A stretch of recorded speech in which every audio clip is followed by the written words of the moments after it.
Look, we're live.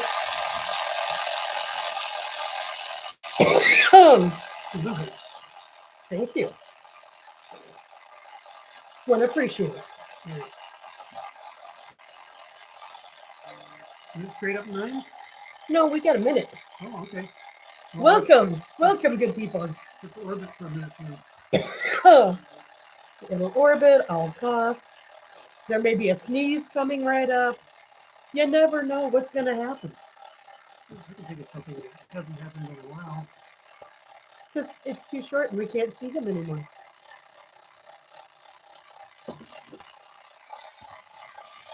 No, can't see. Okay.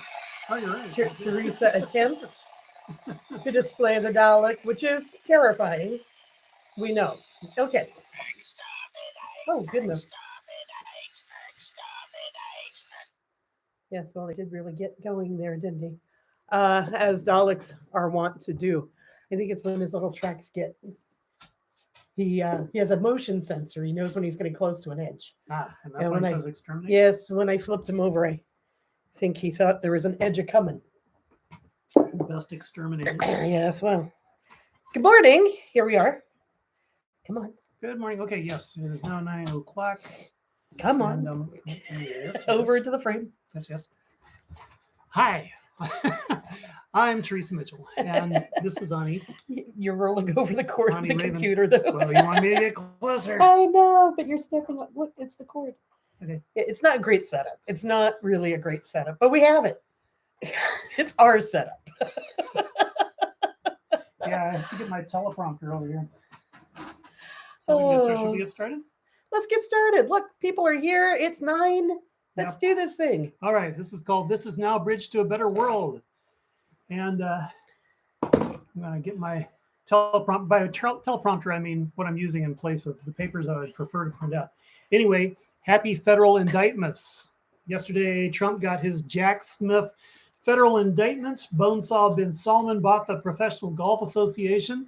Pat Robertson and James Watt dropped dead.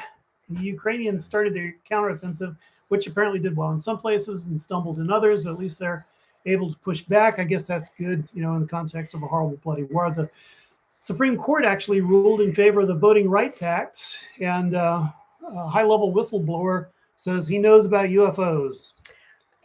And all this against the backdrop of the skies are turning orange and smell like a campfire because, in fact, the north is burning. Yes, the ocean's overheated waters are moving to the sea surface worldwide, and the readings so far are literally off the chart. The y-axis is being revised on NOAA customary oceanic tracking. That's what we do. Yeah. Well, oh my gosh, we've reached untold horizons.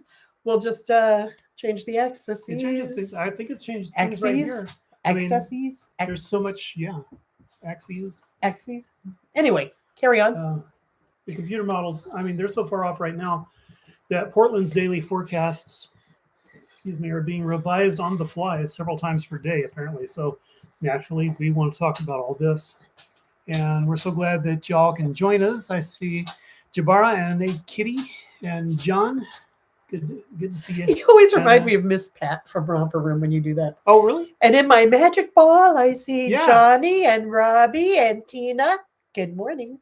Yeah, well, a magic ball is pretty handy to have. It is. So, the indictment, the fun part. According to CNN, there are 7 counts to the indictment, and some of them are obvious from context. Trump is charged with violating the Espionage Act by carting off state secrets as a private citizen post-presidency, with obstruction of justice, with conspiring with others to obstruct justice, with concealing records, with false statements, etc. And these are the things that one charges a mob boss with. And we know that that Trump is a mob boss at heart. I just want to name him Bob from here on out. Little Bob. Has nothing to do with his name, but I don't really care. Bob. Yeah. Carry on. Sorry. I digress into silly. He who shall be named, as Stephen Colbert says, but we charge a mob boss with it. And he got his mob boss chops way back when he employed Roy Cohn as his lawyer. And that was, I think, in the 80s and 90s. And obviously he hasn't changed his tactics. And it's illegal to do that to the point that attorney-client privilege can be revoked by the judge if you use your attorneys to commit crimes, and that is what has happened. And so Trump's state of mind is important to these charges, at least to obstructing, of course, as one can scarcely obstruct by accident. And it has come out this morning that there is a tape recording of Trump saying, quote, "As president, I could have declassified, but now I can't," end quote. In that case, he was talking about a secret war planning document, a Pentagon workup of a possible massive attack on Iran.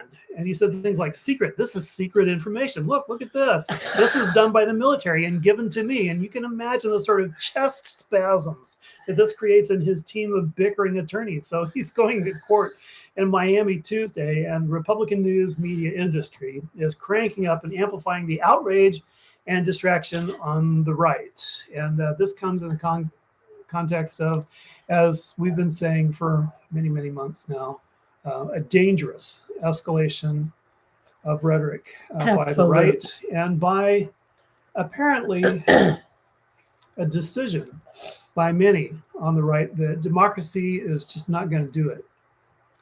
And they want to rule as minority. And yet here we have actually a couple of headlines this week where democracy strikes back. This indictment being one of them. Yeah.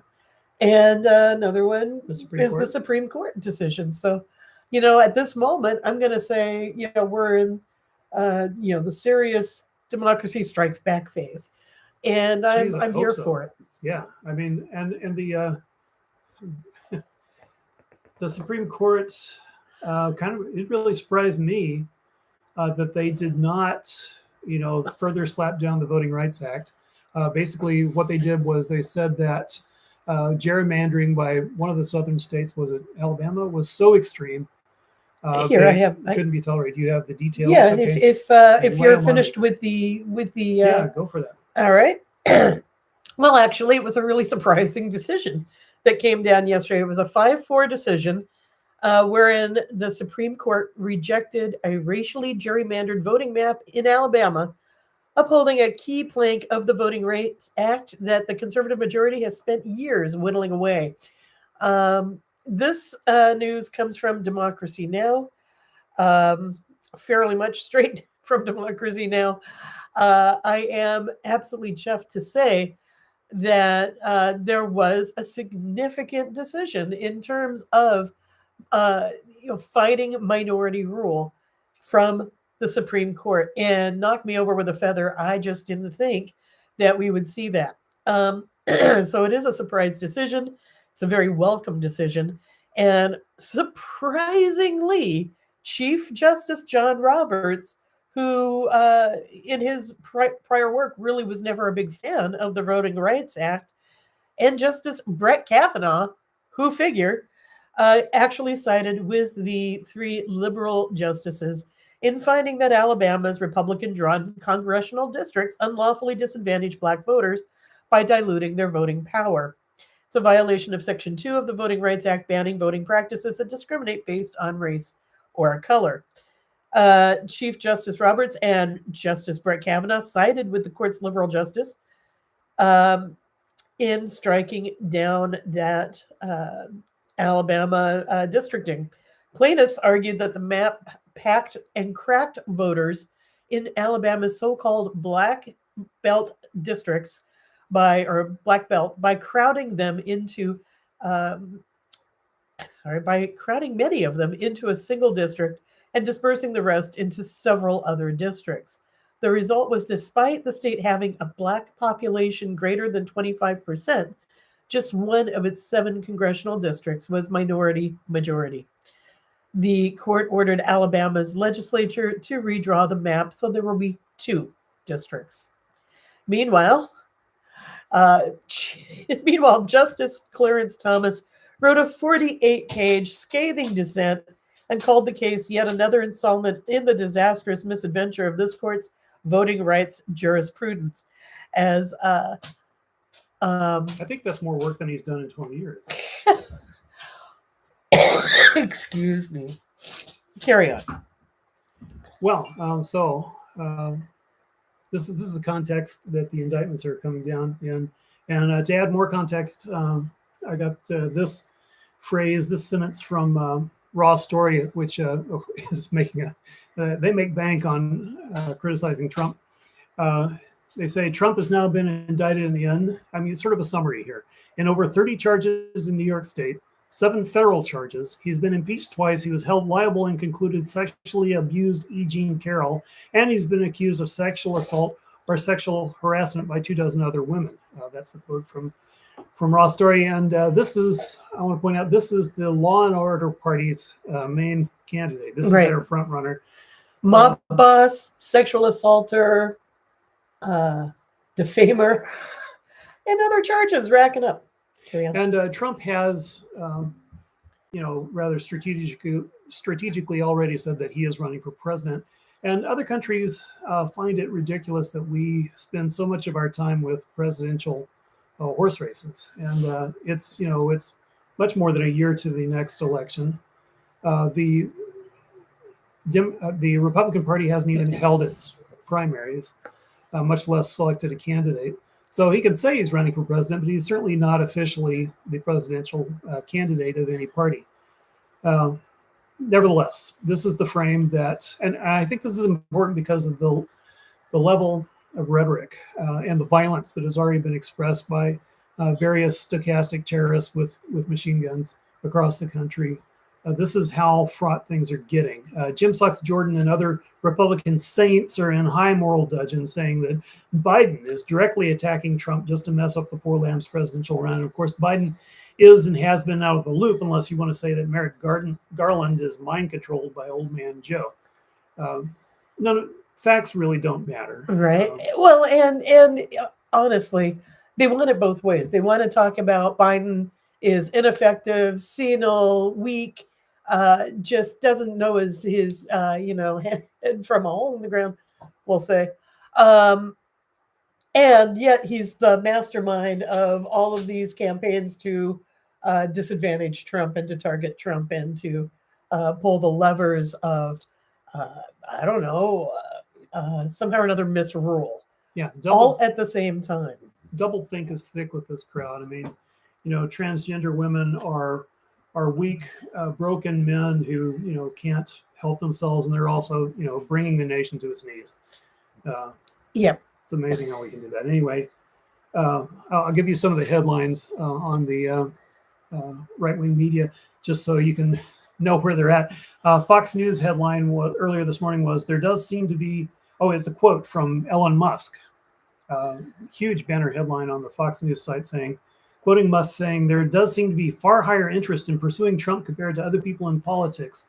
Very important that the justice system rebut what appears to be differential enforcement, or they will lose public trust. Now, there's, of course, there's a cult around Elon Musk, and it's disgusting, and I won't go into that right now. But Newsmax, for example, is Newsmax couldn't be satisfied with 1, 2, or 3 headlines. They have 3, 6, 9, 12. Let me just rattle off some of these headlines. Trump lawyer says the indictment is designed to injure the campaign.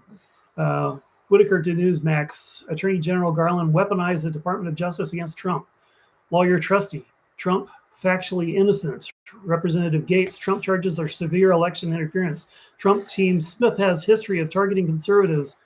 And there are... And yet Jack Smith was a special investigator, special handler, to manage the case that Trump approved of previously. Hilariously, Dan Bongino says the police state is here. Now, I remind you, this is the Law and Order Party. Yeah.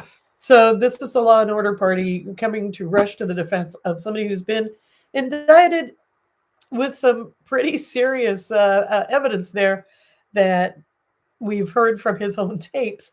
And yet they're rushing to defend him as innocent because Law and Order wins the day. What is that? What is that? They don't care about the facts. They've never cared about the facts. No, but their rhetoric is getting intense, and I think their rhetoric is getting intense. And I think that Ellie Meistel, writer for The Nation and just brilliant lawyer and author, said that Clarence Thomas yesterday, with his 48-page dissent, was big mad at the dilution of the right wing's power in that Voting Rights Act. That is the energy that those headlines carry. They're big mad right now, and so it's a dangerous time. But it's been a dangerous time, right? And I'm so chuffed to actually see a few things sort of come around to looking like justice, looking like I want to say, I don't want to like overblow it and say reinvigoration of democracy because that's probably not quite there yet. But one can hope. And this is definitely a couple of steps in the right direction. One can hope. Yeah, one can hope. There was just so much news and so much to comment on. The Saudis buying the PGA to me was hilarious and indicative of the state of things. The Saudis had created the LIV Golf Tour, which is something they just made up out of whole cloth, and basically it was the game of golf plus a sort of TV. Television influenced made up game sort of. It was ridiculous. They arranged the golfers into groups that had names like the Challengers, and and just tried to bring it up to date by piping peppy music in while they're hitting their golf balls, and basically I should imagine if I gave a damn about the game of golf, I would say they are just outrageously fucking up the game of golf and doing it in a really crass way.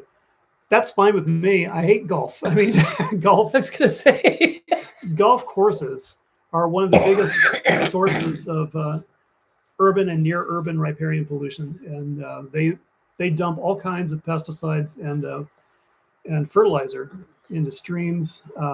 To maintain their perfect lawns that Yes. just really shouldn't be maintained, right? We need to actually rethink what we do around golf and the land that it takes. Huge and expensive swaths of land, often owned by the cities that they're in, off limits to everyone who cannot, pay the fee and go out there and waste an entire day knocking a tiny little ball around. I don't give a damn about golf, but Bonesaw bin Salman has royally fucked it, and by buying the PGA, and so now. This crassness is associated with the entire game, and he owns it, man. He can do what he wants now. So who knows what will happen to the game of golf? And it just cracks me up that the Republicans now have to deal with this. I haven't seen a lot of commentary. I think they're stunned. They don't know what to do. I mean, of course, it's under U.S. corporate rule. It is customary and really quite essential to kiss Saudi butt because they're sitting on a giant lake of oil, and so there's, Biden's been over there, and apparently we were all supposed to forget that they cut up Khashoggi into little pieces while he was still alive, while he was screaming, just because they're that cruel and that sadistic, and all of the other things that they do. I mean, the monstrous war that they're conducting at this moment with U.S. logistics and weaponry should have first mention, I suppose. But I was shocked by the sawing up incident. So that stays in my mind. That's just the way that is. So it'll be interesting to see how this falls out. And I suspect it's going to be it's going to be very darkly comic.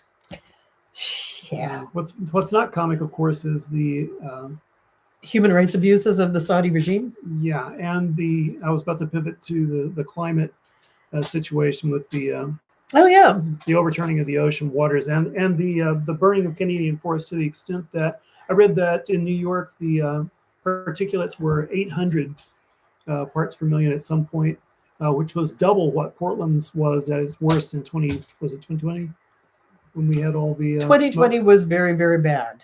Yeah. Yeah, I think that might have been when we were at our worst. The last year also was very, very bad.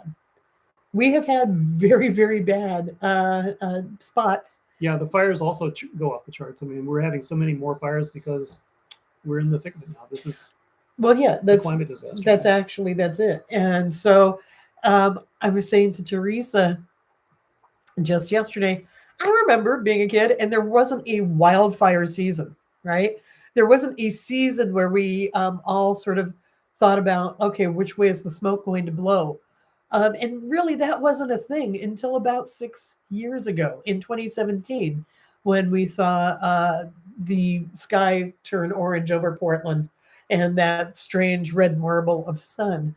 And in those fires, which are pretty small by today's standards, we were like, whoa, this is a wake up call. Well, now Canada is burning, right? And so hadn't seen a time when we went, oh, really? Canada's burning now, is it? Okay, yes. Well, it's Canada's burning season, Yeah. you know. Yeah, it'll be Australia later. Yeah, It'll be us tomorrow. Who knows? well, I mean, it's up and down the West Coast, and it has been for the last several years now, right? So this is sort of a new branch in it, if you will, a new branch in forest fires, and that is the Canadian forests are on fire. There are uncontrolled wildfires raging in several provinces of Canada, and the smoke has blown down to the East Coast. The one good thing I can say about that is it's directly impacting decision makers and financiers. It's directly impacting them. Not like, oh, they get the trail of smoke that's blown across the rest of the states from the Western fires, which has happened. They have had bad smoke days before, but not like this. Not like this, and it reminds me of the description of the Dust Bowl actually blowing into Washington on one day in the 30s and directly affecting the lawmakers as they were considering what to do about it. So, from the Common Dreams article, Choking on the Smoke, there are very specific people to blame. That was written by Ariel Swarnoff. She reports that Citigroup is one of the largest financiers for the fossil cartel industry. And she writes about her hopes that the orange tint and smoky smell of the New York City sky, New York City air, will be a wake-up call to those in power, like the Citigroup executives, so that they can quit with the greenwashing. She notes that they have a big billboard just outside their headquarters that announced to the world that they are responsible for removing X number of plastic bottles, plastic water bottles from, the future landfills because of some, corporate inner workings change that they made. And this kind of greenwashing has allowed them to bankroll fossil fuel industry without too much criticism. And it's really time for people to see through that kind of greenwashing. And hopefully the city executives can move on with the real work of not funding the fossil fuel industry, which is killing us all, right? And in fact, they might use their financial might to boost a true green economy. That could be something. She writes, hopefully this climate disaster will move people empowered to act. If you're stuck indoors, one small action might be that you write an email to the executives of Citibank describing to them what it's like to breathe toxic smoke and urging them to stop financing fossil fuel expansion as things are only going to get worse.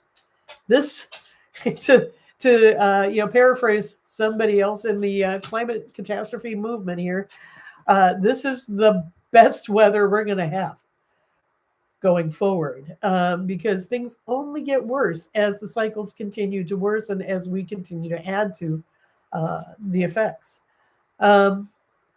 So she urges people to describe what our lives are like breathing toxic smoke and urging them to stop their financing of fossil fuel expansions. She says that you can write to CEO of Citigroup, Jane Fraser, jane.fraser@citi.com, or CFO Mark Mason, Mason m@citigroup.com, and the board chair John Dugan, john.dugan@citi.com. And just for the heck of it, I'll go ahead and put in that information in the description down below after this live stream ends.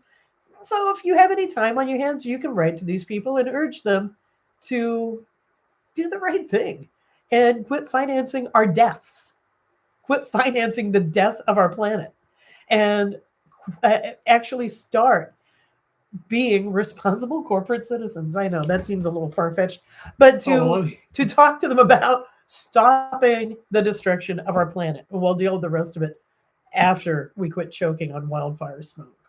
That's Well, what I you know, have to say. I don't think it's far fetched to do that. I think that is far. What I'm about to suggest is far fetched, but it needs to be said. What really needs to happen, like yesterday, like 10 years ago, is to seize big oil and big finance and all of it, and end their influence on the political world, and use their massive stashed offshore wealth to mitigate climate change. Yeah, absolutely. By all means. Right now, it is a desperate emergency, and I am absolutely in favor of using calcium carbonate bombs to block the sun temporarily, to dim the That's sun. a heck of a pivot. Okay, but no, this is exactly what needs to happen. no, I understand So that, it's not but- going to happen. But Okay, you did okay, fine. It's it's been talked about. Solar dimming has been talked about, and Sure. it will happen at some point. It will happen far too late, but it'll happen. I can guarantee that. I remember seeing an experiment with it a couple years ago.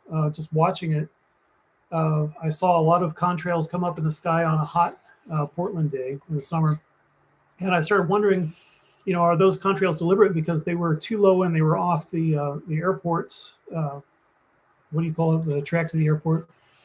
call it a And- flight path, I think. And then, as if to confirm my suspicions, I saw a 4-engine plane, which was making a heck of a contrail, do an Immelman turn. And you don't do that. An Immelman turn is when you're flying and So like a crazy you Ivan. turn. I guess no, it's not. But Damn. you turn your plane all the way upside down. I can't make my hand do that. And then you flip over. And this is not done by 4-engine planes, period. I can only imagine it would be done if you needed to redo your bombing run. But it's something that's done by fighter jets. Come on, any And, other Firefly flans watching right now? Isn't that a crazy Ivan? No, I thought that was a crazy Ivan. crazy Ivan is reversing your thrust so that your Oh, pursuer damn, shoots you're right. past you. And All right, anyway, carrying on. so so I mean that confirmed that this was an experiment, because that's just that's nuts. And but they did it right in front of my eyes. So I think the thing though is to really look at corporate dominance. I mean, that's the common thread of stuff you're talking about, to end the role of fossil fuel and big financiers. Because honestly, it's very hard to try to have anything like a democracy as corporations use their incredible power and their monopolies to squash the people's will. So there's that. I want to remind folks you are, in fact, watching This Is Now, Bridge to a Better World. And I'm Ani. This is Teresa. We are with you every Friday morning at 9, more or less. And please do hit the subscribe button, hit the like feature, hit the like button, and maybe even you want to hit notifications so you know when we're doing this. That's what I would say. All those buttons. Anything else, dear? Nope. All right. Well, then let's go ahead and make another pivot onto the Tarot and community guidance section of the show. So one of the other articles I was reading this week about climate change talked about how facts don't win arguments. And I hate to think that, but it's true. If we've had the facts before us for some time around what happens with climate catastrophe. We know and we have known how to avert it. But when we start talking about things like the particulate matter in the air and the cycles of oceanic warming, and we start talking about the science behind it, we'll sort of see people phase out, right? As if these problems are huge and scientists are working on them. And meanwhile, I have to go to work and I have to, do all of the stuff that it takes to maintain, a household. I'm busy already, and so there's sort of a numbing out. And so there's a plea by many climate activists, one in particular who wrote this article, saying that they're not really abandoning facts, but it's time to really look at our feelings. It's time to use emotional hooks. It's time to really pour on the emotional sauce and to feel all the feels that go along with living on a dying planet. And not a dying planet that's like passively dying, but a planet that corporate giants, that resource extractors are actively killing. And so, um, as I threw the cards this morning, that article came back to my head. And so I think that there's a little connection there. And I'm just going to go for it. We come up with the tower inversed. And the tower inversed, there are huge changes afoot to, big changes that we can't really control.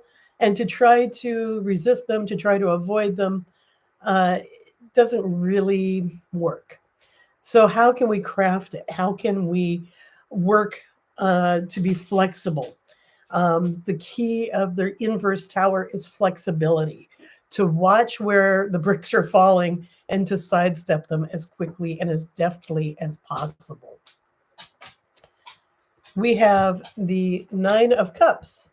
Nine of Cups is about wish fulfillment. It's about really knowing what we want in our hearts, knowing what is going to be good, and what will help us in our lives, in our healing, in our work, and to put it out there and to go for it, and know that the universe rewards, and that you deserve good things. You deserve what we want and what we need. And we have the Page of Cups.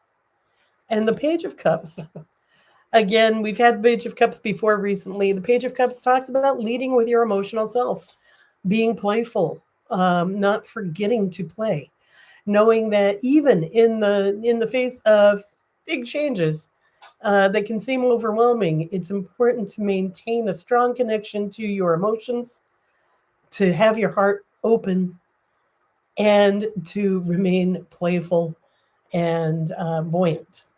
So, those are the cards I have for you today. Overall, it looks a lot like leading with your emotions. It looks a lot like remembering that there is good things, that there are good things in life, and taking the time to enjoy them. Remembering playfulness, even as changes get weird, scary, and the biggest picture that we really can't do anything about except respond. And so, being responsive, being aware, being flexible, and staying true to your own heart, your own emotions. That's the guidance of the cards for this week. Try to get it without the glint of the here we go. There, without the reflections. So with that, Interesting spread. thank you so very, very much for joining us this morning. Please do share this around in your circles. Let other folks know we exist. And we're really thankful that you're there. Thanks for tuning in. Our love goes out to you and to all the ships at sea. Cheery bye. Bye now.